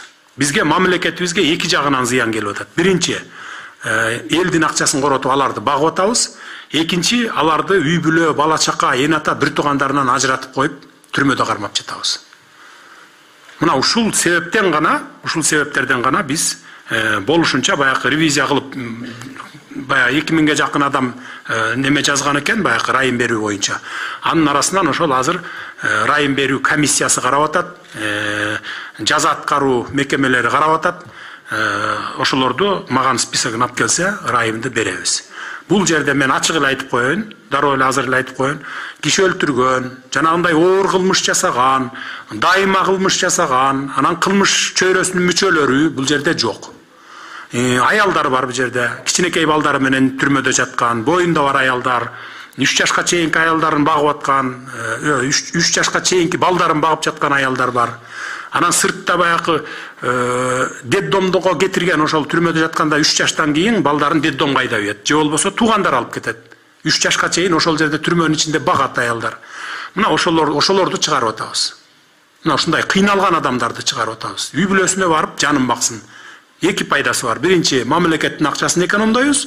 Экинчи, аларга райым кылып, бир туугандарына үй бүлө, бала чакасына барып кошуп атабыз. Биринчи микрофон, спутник, даярдасын Шаиста. Саламатсызбы, Садыр Нуркожоевич, Спутник Кыргызстан агенттиги Иламан Карымшаков. Мен сизге ушу региондордогу жолугушууңуз тууралуу суроо бергим келди. Ошол учурда 100 000 сомго чейин кредит алган үй бүлөлөргө өкмөт жардам бере турганын айттыңыз. Эгер аны эсептей турган болсо, 1 миллиард 200 миллион сом керек экен аны ишке ашырууга. Бюджеттин тартыштыгы 35 миллиард сом болуп жатканда, ал каражатты кайдан табасыздар? Анан ошол жолугушууга барганда, түштүк регионуна барганда 2000-5000 адам баткан стадиондо элчи болуп жолугуп жаттыңыз. Эмнеге мамлекеттин башында өзүңүз тургандан кийин карантиндик чектөөлөрдү эске албай жатасыз? Буну бир жагынан шайлоо алдында мамлекеттин эсебинен агит кампаниясын жүргүзүп алды деп атап жатышат. Буга кандай комментарий бересиз? ушундан кийин таза шайлоо өткөрүүгө ишенсе болобу? Эми жолугушуулар боюнча жана дагы айтып өттүм, азыр дагы кайталап коеюн. Биз тигил айтып атат, бул айтып атат, бул журналист минтип жазып атат, же тиги сайт ушинтип жазат деп алардан коркпошубуз керек. Биз иштин көзүн көрүп тургандан кийин кыргыз элинин, кыргыз мамлекетинин тынчтыгы үчүн иш алып барышыбыз керек да. Биз ал тигил немелерден коркпостон ошондой алып барышыбыз керек. Мен жана дагы айтып өттүм, эгерде биз 2010-жылдагыдай көзөмөлдөн чыгарып ийсек, биз алдын ала профилактика иштерин жүргүзбөсөк, анда деген улуттар аралык жаңжал чыгып кетсе, сиз айтып аткан баягы COVID-19 биякта эле калып калат да. Мына ошол максатта бардык. 2010-жылы билесиздер да, көзөмөлдөн чыгарып ийген да. Эч ким барган эмес. Ош жердеги улуттук коопсуздук кызматкерлери кат жөнөтүп турган. Мына эртең болуп кеткен атат, бүрсү күнү болуп кеткен атат дегенде, эч кимиси тымпыйып жатып алган, үйлөрүндө уктап жаткан. А мен антип жаткым келген жок. Барып көзмө көз жолугушуп, ошолорду басып келдик. Макулдашып келдик. Андай барбагыла. Бул эки элге Кыргызстандын ичине жакшылык алып келбейт. Бул күндөр дагы өтөт. Ошон үчүн чыдагыла деп, ошолордун башчылары менен, диаспоралар менен жолугушуп келдик. Көзмө көз. Ал эми кредит боюнча 100 000 сомго чейин алган кредиттер, алынган кредиттер бул абдан көп экен. Анткени өзүңүздөргө белгилүү, 100 000ге чейин кандай адамдар кредит алат? Турмушу начар, баягы ылдыйкы слойдо жашаган жарандарыбыз алат, Биз ошолорго караштырып туруп, бюджеттин эсебинен эмес, бул бюджетке кирбеген акча. Бюджетте пландалбаган акча башка источниктерден таптык, таап туруп 1 миллиард 200 миллион сом жумшадык. 100 000 сом алган, 100 000 сомго чейин алган, кредит алган жарандарыбыздын 3 айлык проценттерин жаап берели дедик. Анткени булар өзүңүздөр билесиздер, 1 жылдан бери эле, 2 жылдан бери эле суранып келет атпайбы? Даже андан дагы ар жактан бери суранып келатат. Андан сырткары могул март айынан баштап пандемия башталганда ишсиз туруп калышты көбү, базарлар жабылды, көп бизнестер токтоду. Ошондон бери абдан кыйналып келаткан слой да биздин жарандар. Ошолордун кайрылуусу источник биз таптык. Муну кийин отчет бергенде айтабыз, жылдын аягында. Дагы бир жолу кайталайм, бюджеттин акчасы эмес, бюджетке кирбеген акчадан источниктерден таптык. Любой нерсени чечилбеген маселе жок, бардыгын чечсе болот. Только иштеш гана керек да. Анан булар көп баягы кайрылуулар көп келип түшкөндүгүнө байланыштуу биз ушул ишти жасадык да. Мен өзүм билип эле же болбосо бир популисттик кадамга барып жасаган маселе болгон жок. Пикеттер болуп атат, мына топ-топ болуп 40-50дөн 30-40-50 адамга чейин келип мага кирип атты акыркы бир айда. Мына мондай кыйналып атабыз, үйүбүздү залогко койгонбуз, же болбосо машинебизди залогко койгонбуз, алып атат деп кайрылып эле жүрүшпөйбү? Бир топ жылдан бери кыйналып жүрүшпөйбү? Мына ошондон кийин анан биргелешип туруп каржы министри менен, экономика министри менен жана башка бардык өкмөттүн мүчөлөрү менен, тиешелүү өкмөттүн мүчөлөрү менен ушундай чечимге бардык. Экинчи микрофон Суперинфо Гезди Шайыста, андан кийин клуб КЖ. Саламатсыңарбы? Супер ТВ, Шайыста Шатманова, Садыр Нуркожоевич, сизге мындай суроо бар. Эгемендүү Кыргызстандын 30 жылдык тарыхында ажоолор ажыдарга айланып кетет деген бир мындай кызыктуу хикая жүрөт биздин коомчулукта. Анан ошо ажыдарга айланып кетүүнүн негизги көрсөткүчү катары, негизги десем, ошо көрсөткүчтөрдүн бири катары да. Азаттыкты ажоолор айтып баштайт, туура эмес маалымат таратып баштады депчи. Сиздин өлкө башчылыгына келгениңизге бир ай убакыт болду. Сиз дагы ошол салтты кыйгап өткөн жоксуз. Анан чочулоо жокпу сизде, мындай ажыдарга айланып баратам или айланып кетем деген? Иммунитет барбы ошого? Ажыдарга айланбайбыз. Буга мен өзүм ишенем. Ажыдарга айланбайбыз. Биз өткөндөн сабак алышыбыз керек. Өткөндөрдүн катасын кайталабайбыз. Ошондуктан мен буга кепилдик бере алам сиздерге. Ал эми азаттык боюнча болсо, мен азаттыкты ушу акыркы 8 жылдан бери бардык чыгармаларын, бар чыгарылыштарын тынбай угуп келгенмин. Түрмөдө жатканда да ошол эртең мененки 1-чи, 2-чи, 3-чү чыгарылышын, кечкисин тынбай укчу элем да. Акыркы 1 ай ошо укканга убакытым жетпей калды эле. Анан өткөндө бир жума, 2 жума мурун азаттык ушинтип жамандап атат дегенден анан отуруп алып уктум. Атайы убакыт бөлүп алып уктум. Чындап эле баягы менин сөзүмдү, сүйлөгөн сөзүмдү, менин оюм башкача мындай толук жеткире албай калган оюмду бурмалап берип аткандагы моменттер бар экен. Ошон үчүн мен азаттыктан суранат элем. Андай кылбаңыздар. Эгерде мындай бир толук менин оюмду бергиңиздер келсе, мен дайыма ачыкмын. Телефондон болсо дагы сиздерге мына менде эшигим дайыма ачык. Дайыма суроолоруңуздарга жооп берем. Түшүнбөй аткан маселелер болсо, менин өзүм жеке оюмду түшүндүрүп бергенге менин эшигим дайыма ачык сиздерге. Пожалуйста, первый микрофон, клуб КЖ. Андан кийин Туркел. Здравствуйте. Айдай Токоева, клуб КЖ. По действующей Конституции инициировать поправки в главный закон страны могут только парламент и избиратели. Можете, пожалуйста, сказать, как сейчас вы пытаетесь реформировать ее? Конституцияны долбоорун парламентке беребиз. Парламент талкуулайт. Эл дагы өкмөттүк эмес уюмдар, журналисттер бардыгыңыздар катышсаңыздар болот. Парламенттин кароосу жүрүп жатканда биз толук Кыргызстан боюнча толук түз эфирден чагылдырып турганга биз ошондой немен түз беребиз, условияны. Экинчи микрофон, Туркел. Здравствуйте, международная пресса Туркель, медиа. Скажите, пожалуйста, как вы видите в будущем внешней политики Кыргызстана, дипломатические отношения с другими странами мира и, естественно, с Азербайджаном и с Турцией? И Туркениши, как вы будете с ним работать в дальнейшем? Бизде эл аралык саясатты бүгүнкү жүрүп аткан саясатыбызды бүгүнкү күнгө чейин жүргүзүп келген саясатыбыз мындан ары да улантабыз. Мындан дагы бийик деңгээлге алып чыкканга аракет кылабыз. Ал эми Азербайжан, Түрк элдери менен биз бүгүнкүдөн дагы жакшы мамилени курганга аракет кылабыз. Анткени биз бир тууган түрк тилдүү элдербиз. Биринчи микрофон, репортер, андан кийин Фабула пресс даярдансын. Репортер маалымат агенттигинен Наргиза Өмүрбекова. Менин суроом мындай, Өмүрбек Бабановдун дагы президенттикке талапкерлигин кое тургандыгын көптөр күтүп жаткан болчу. Анан бирок Бабанов сиз менен сүйлөшүүдөн кийин сиздин талапкерлигиңизди колдой турганын билдирди. Эгерде сиз президенттик шайлоодон утуп калсаңыз, Бабановду кайсы кызматка аласыз? Эми бир эле жалгыз эле Бабанов эмес, дагы бир топ саясатчылар келди, кол сунуп, мен ким болбосун, мейли кайдан келбесин, жардам берели, бирге ынтымакташалы деп келген саясатчылар болсо эшигим ачык. Бардык эле саясатчылар келип атат, депутаттар келип атат, бардыгы менен жолугуп атам. Менин аракетим Кыргызстанда мисалы сен Акаевчисиң, сен Бакиевчисиң, сен Атамбаевчи же Жээнбековчисиң деп бөлбөстөн бардыгын бир колго, бир муштумга топтогонго болгон күч аракетимди жумшап атам.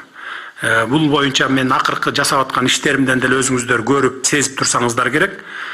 Биз ушул бардыгыбыз качан гана ынтымак болуп бир муштум болгонубузда Кыргызстан мамлекети алдыга жылат. Эл дагы ошо ынтымакка келет. Мына мен ошогон ынтымакка чакырып атам бардыгын тең. Бир эле Бабанов эмес, эми мен ошол эртең бир күндөрдөн ошо бир түз эфирден кайрылам го кыргыз элине. Ошондо атайын, аттарын атайым, ыраазычылыгымды билдирем. Ошондой болду. Анан эми кайсы кызматка алуу жөнүндө вообще сүйлөшкөн жок. Сүйлөшкүлөгөн жок, сөздөр болгон жок андай. Мен бир дагы саясатчы менен сени бул кызматка алайын, сени тиги кызматка алайын деп соодалашканым жок.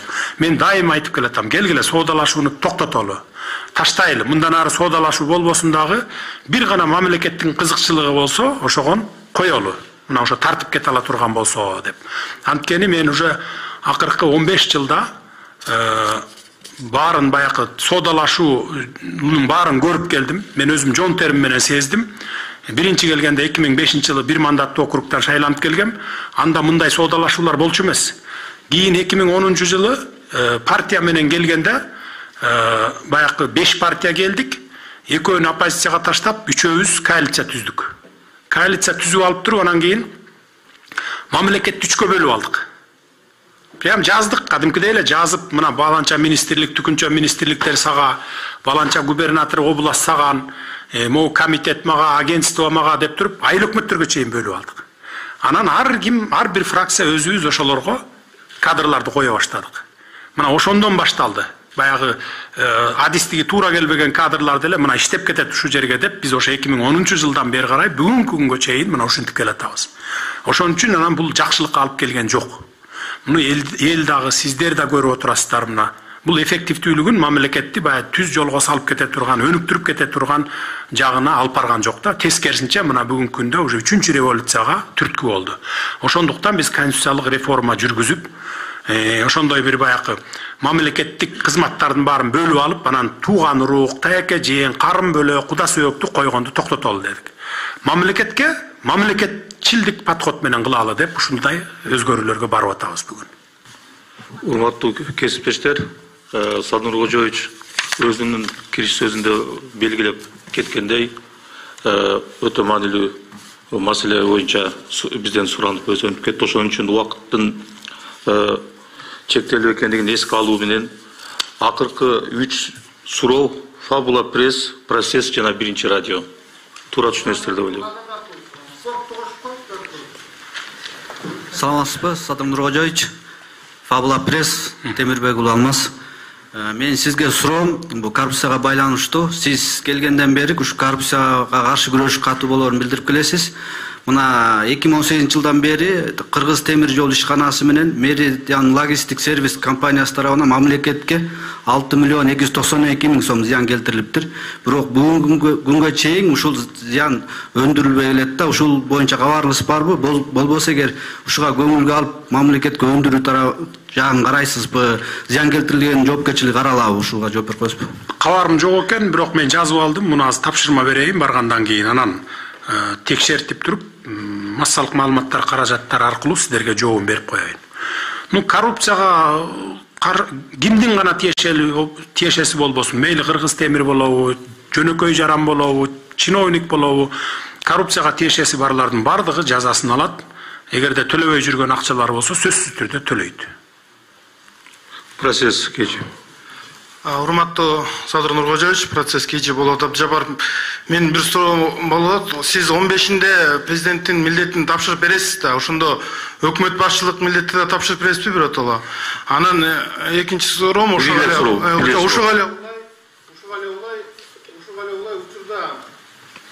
учурда микрофон берип коюңуз. Учурда шайлоонун алдында биздин саясатчылар сырткы күчтөргө, башкача айтканда Кремльге чуркап барып ошол жактан бата алып келип атат деген маалыматтар тарап атат. Эгерде сиздин талапкерлигиңиз сырткы күчтөргө жакпай калып, экономикалык жана башка ар түрдүү диверсиялар болсо, сиз ошол өзүңүздүн жолду табыш үчүн кыргыз элинин белин бекем бууп, бардык жоопкерчиликти мойнуңа алуу боюнча ушундай кайрылуу жасап, мындай лидер болуп бардык жоопкерчиликти ала аласызбы? Президенттикти президент милдетин аткаруулук кызматты өткөрүп беребиз. Бул автоматтык түрдө спикерге өтөт. Премьерлик боюнча болсо баягы ыйгарым укуктарыбызды токтотуп турабыз. Шайлоо бүткүчө чейин гана токтотулуп турат да, токтотуп турабыз. Бул милдетти биринчи вице-премьер министр аткарат. Ал эми сырткы күчтөргө болсо, эми сырткы күчтөр каршы чыкса эмне кылабыз эми? Бул биз бир гана Кудайга, анан элге таянабыз, элдин добушуна. Эл добуш берсе өтүп келебиз, эл добуш бербесе анда өтпөйбүз. Ну, мен ишенем, союздаш мамлекеттер, коңшу өлкөлөр мындай жолго барбайт го деп мен терең ишенем. Биринчи микрофон, биринчи радио. Саламатсызбы, Садыр Нуркожоевич, биринчи радиодон Гүлжан Каражанова.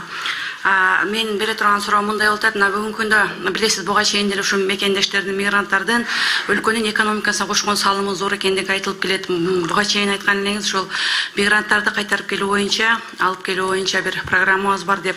Мунун реалдуулугу канчалык түрдө аларды кайра келгенде жумуш менен камсыз кыла алабыз, кандай кыла алабыз? Ушул жакта да өзүңүздүн пикириңизди айтып берсеңиз. Мигранттар булар эмне үчүн мигрант болуп кетет? Анткени бизде Кыргызстанда иш орундары жок, аз болсо, айлык аз, ошон үчүн мигрант болуп кетет. Эмне үчүн?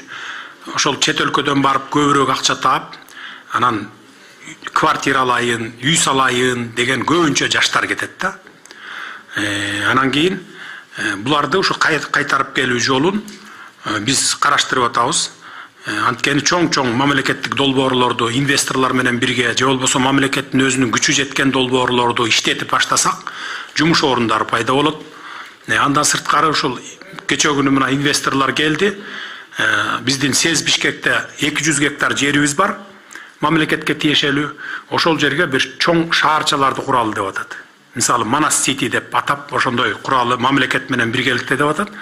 Андан сырткары чоң проектлерибиз бар, КЕСтер боюнча жана башкалар боюнча 20 миң, 30 миңдик орундар түзүлө турган иштер бар. Биз ошолорду баштасак, анан ушу мигранттарды алып келели деп атабыз. Жанакы чоң шаарларды курганда, ал жерде ушу мамлекеттин да үлүшү болот. Сөзсүз түрдө ошол мамлекеттин үлүшүнө тийген квартираларды биз ипотека катарында, мисалы бир көп мөөнөт менен берсек болот да, баягы процентин кошпой. Азыр бизде 6%, 9%, 10-15ке чейин берип атат го ипотеканы мисалы. Ипотека менен бергенде ошол мамлекеттин жардамы катары ошо жаштарга пайызсыз эле ошол өзүнүн себестоимость канча болду, ошону менен берсек, ошондо биз көп мигранттарды кайра кайтарып алганга мүмкүнчүлүгүбүз болот да мамлекет. Биз ушул иштерди ишке ашырабыз деп пландаштырып турабыз. Бул эми тетиги бир 4-5 айдан кийин, 5-6 айдан кийин башталчу окат да бул. Кабыл Макешевто кыска. Урматтуу Садыр Нургожоевич, спорт журналисттер федерациясынын башкы катчысы Кабыл Макешев. Мен бул жерде саясий, экономикалык гана маселелер суроолор берилди. Мен спорт тууралуу кыска суроо берейин деп атам. Эмдиги жылы Токио Олимпиадасы башталган, мындан сырткары 6 Азия оюндары болот, дүйнө чемпионаттары болот. Токио Олимпиадасына 5 гана спортчубуз лицензия жолдомо алды азыркы учурда. Анан ошо лицензия ала турган мелдештерге анан Токио Олимпиадасына жана Азия оюндарына бөлүнгөн каражаттардын көбү экономикалык кырдаалга байланыштуу кыскарып кетип атат да. Ушуну көзгө алсаңыз, көзөмөлгө алып. Себеп дегенде Кыргызстанды дүйнөгө тааныта турган бирден бир тармак спорт болуп эсептелет. Кыргызстанды ошо эл аралык аренада спортчулар таанутууга мүмкүнчүлүк түзүп берүүгө аракет кылсаңыз суранам. Канча суммада кыскартып жиберет атат? 1,5 миллиард бюджетке бөлүнгөн, азыр уже 50%ке жакыны кыскартылып кетип атат. Жылдык бюджетиңер 1,5 миллиард бөлүнгөн, Макул, эске алып караштыралым. Кыска дагы суроо Азия ТВ, СТВ ошону менен бүтүрөлү. Саламатсызбы, Садыр Нургожоевич, Азия ТВ, Бакытбек Болсунов. Экс-президентибиз Сооронбай Жээнбеков ушу кетип атканда Кытай, Кыргызстан, Өзбекстан темир жолунун саясий сүйлөшүүсү бүттү, эми иш баштайбыз деген. Ушул долбоор менен таанышып көрдүңүзбү? Деги эле иш качан башталат экен? Анан экинчи суроо, президенттик шайлоо. Бир эле суроо.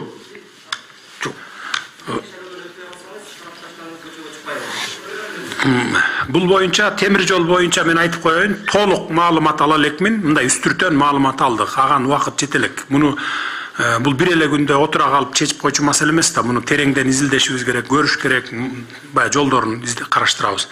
Ал эми шайлоодон өтпөй калсам, мен тарапташтарым чыкпайт. Антип биз неме кылбайбыз. Мындай бир кандай десем, бир талаптарды, катуу талаптарды койбойбуз. Мен жеке өзүм наоборот тескерисинче суранам. Бирок эми баягы таза шайлоо өтүш керек да. Мына бүт биздин 3 жолку революциябыздын шайлоонун кесепетинен келип чыккан. Анан биз өткөндөн сабак алышыбыз керек, жалаң таза шайлоолорду кылышыбыз керек. Эгерде сатып алуулар болуп атса, же болбосо административдик ресурстар колдонулуп аткан болсо, мына журналисттер сиздер эл арасында жүрөсүздөр да. бардыгыңыздар ачыкка чыгарып жазып туруңуздар. Мына азыр социалдык түйүндөр бар, Кудайга шүгүр, 21-кылым. Facebook, Одноклассник, Instagram дегенде дароо чыгып кетип атат го. Мына ошондой чыгарып, ошондой сатып алуулар менен, сатуулар менен, же болбосо административдик ресурстар колдонуп аткандар болсо чыгарыңыздар. Баягы жазалайлы биз. Кыргызда жакшы сөз бар го. Бирге жаза, миңге сабак дейт. Bir республика боюнча bir ошол болуп аткан жерлерден алып, камачысын камап, жазага тартсын, жазага тартсак, анан автоматтык түрдө мындан кийин бардыгы токтойт да. Таза шайлоого кетебиз. Анан еще дагы бир долбоор бар, ушул боюнча, таза шайлоо боюнча. Блокчейн системасын киргизебиз деген ушу аракеттерди жүрүп атабыз. Азыр иш жүрүп атат. Бул деген сөз баягы Центр избиркомдун ролун ошол блокчейн системасы эле аткарып коет да. Мисалы бүт сыртта жүргөн, Россиядабы, Америкадабы, Казакстандабы жүргөн кыргыз жаранында добуш бере ала турган системага алып келебиз деп атабыз азыр биз. Анан кайсы айылдан туруп добуш берсеңиз, автоматтык түрдө сиздин добушуңуз саналып турат. Бул жерде жасалмалоо, бурмалоо деген болбойт да. Ошону биз автоматташтырып коелу деген ушундай ниет менен азыр иштер кетип атат азыр. Эми президенттик шайлоого үлгүрбөсөк дагы балким кийинки келе жаткан парламенттик шайлоону ошол система менен өткөзүп калабыз го деген үмүтүбүз чоң. Эгер үлгүрүп калсак ага чейин. Акыркы суроо СТВ телеканалы. Здравствуйте, Садыр Нургоджевич, Рахат Батырбекова, журналист Чуйского медиацентра СТП. Вы только что сказали, что мы голос народа, то есть СМИ. К нам в редакцию не раз обращались граждане Кыргызской республики о том, что они не могут вылететь из страны, то есть в Российскую Федерацию. И в последний раз к нам обратилась студентка Кемеровского университета. При наличии всех документов она не может вылететь в Россию, именно в Москву. Недавно только с аэропорта Манас ее, можно сказать, выволокли оттуда. И вот у меня такой вопрос. Вообще, есть ли такой орган, который регулирует стоимость авиабилетов и вообще именно работу авиакомпании «Аэрофлот», потому что, как мы знаем, во всех интернет-пространствах мы видим, что именно у кассы авиакомпании «Аэрофлот» собирается толпа людей. Бул маселе боюнча бул биздин мамлекет тарабынан бут тосуулар болуп аткан жок. Бул ошол биздин союздаш Россия мамлекети тарабынан баягы каралчу маселе. Бүгүнкү телефондук сүйлөшүүлөрдө ушул жөнүндө сөз болот. Мен суранып айтып кетем бул боюнча. Урматтуу кесиптештер, бүгүнкү маалымат жыйынды аяктап жатып, жыйынтоочу сөздү Садыр Нургожевич Жапаров сизге. Урматтуу журналисттер, бүгүнкү жыйынга келип бергениңиздер үчүн чоң ыраазычылык билдиребиз. Менин эшигим сиздер үчүн дайыма ачык. Анан дагы бир жолу, акыркы жолу кайталап кетем. Маалыматтарды мындай так маалыматтарды жеткизип турасыздар деп ишенемин. Эгерде кандайдыр бир кара пиарлар пайда болуп, ушундай маалымат, массалык маалымат майданында пайда болсо, өкмөттүн иши боюнча, президенттин иши боюнча, же болбосо ошо кандидаттардын мен жөнүндө болсо, дароо мага чыксаңыздар болот. Менин эшигим дайыма ачык, сиздер үчүн мен ачыкмын. Мен жашыра турган эч нерсем жок сиздерге, жалпы коомчулукка баарын болгондой айтып турамын. Чоң рахмат, кийинки жолугушканга чейин саламатта болуңуздар. Рахмат баарыңыздарга.